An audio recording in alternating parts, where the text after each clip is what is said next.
Hi, my name is Alex, and this is my YouTube channel, Growing Goodings.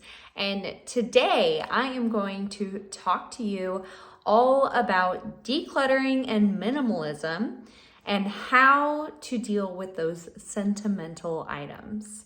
So, I am doing a challenge here in January where I am doing 30 days of decluttering and minimalism. I will drop the link here in the description for the free Declutter 1000 thing chart that you can print out for free and follow along and get started. So I want to talk about sentimental items because a lot of people get hung up on sentimental items when they are in their initial decluttering. So a little background about me. I had a really traumatic childhood, and a result of that kind of became me being very pack rat-like, my husband would say, with just little things in general. And I would just keep and hoard all of my things because I didn't have a lot from my childhood that I have as an adult. There was a process of and length of time where I would just keep everything. So like tickets of like I went to this movie or I went to this place or whatever, receipts. Like for the longest time, I had the valet parking ticket at the hospital from when I had my oldest daughter in 2012. And I just would keep stuff like that. So when I started my minimalism journey about 8 years ago, I really had to address all of the stuff that was sentimental for me. And it was really hard at first, but I kind of came up with a system of like the things I keep and what I do, and I don't throw out everything. And I want to share that with you today. So when I come across sentimental items, I do have 7 children. So I look at something, if it's something a kiddo of mine has made, and it's like one of the first times like a kid has ever drawn like a stick person, I will keep that. I will write their name on it and I will keep it. If it's a card from someone very, very special to me, I will keep that. Ultrasound pictures, any kind of like actual picture that I don't have in a physical, in a like a digital format, I will keep it. Things that I'm not keeping, trinkets, like lanyards, ID cards, because I used to keep those, receipts, ticket stubs, stuff like that, I'm not going to keep. But I will keep things, especially about my children, I will keep those. And then I have a medium-sized tub in my garage that literally has everything from my childhood up till currently of my stuff and my kids, like really sentimental stuff of like I said, first pictures, some little schoolwork things. I didn't really do baby books, to be honest. I don't have anything like that, but I try to keep it to that tub. And every couple years I'll go through it, and anything I see like, that's not super sentimental to me now, or I just threw it in there because at the time it was super special, but now I have like XYZ different things, then I will get rid of it.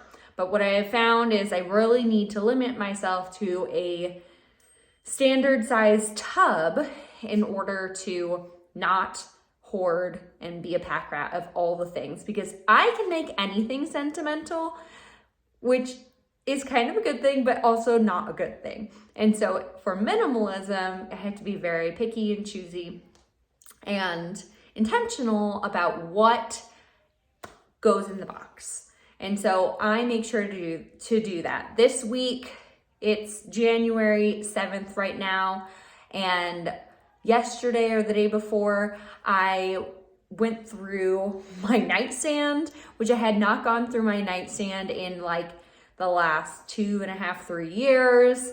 And it had a lot of sentimental stuff. And I hadn't gone through it because if you didn't know, if you're new here, I had a series of miscarriages, and there were things that I had like put in my nightstand during my losses And I just through grief could not like open it up and move it. So like things like Ava, my second daughter, she drew these pictures after we lost our daughter Grace in the winter of 2021.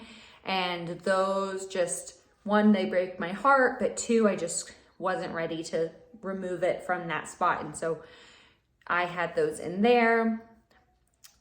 And then also, I had like a Doppler in there from when I was pregnant with our rainbow baby, Claire, and Claire is 14 months old now. So like there were things in there that just I needed to sort through. And so I was able to look at all the things, throw some things away, but I ended up with a small pile of things that I'm like, these are sentimental to me.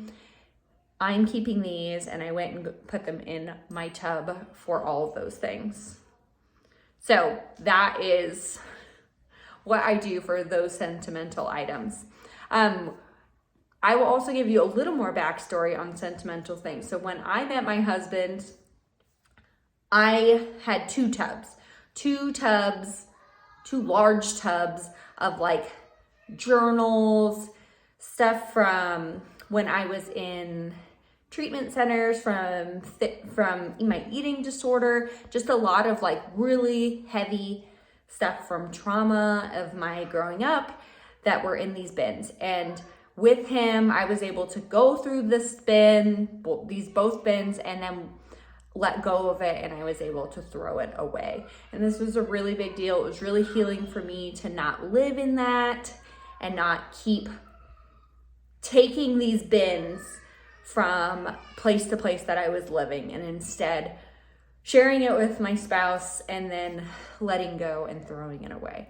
And so I was able to do that, and I really do encourage people to do that when they are ready, because it's a literal weight that you are taking out of your home of something that when you are ready, if it's a traumatic type of thing like it was for me, to get that weight off your shoulders and not carry that baggage into your home anymore.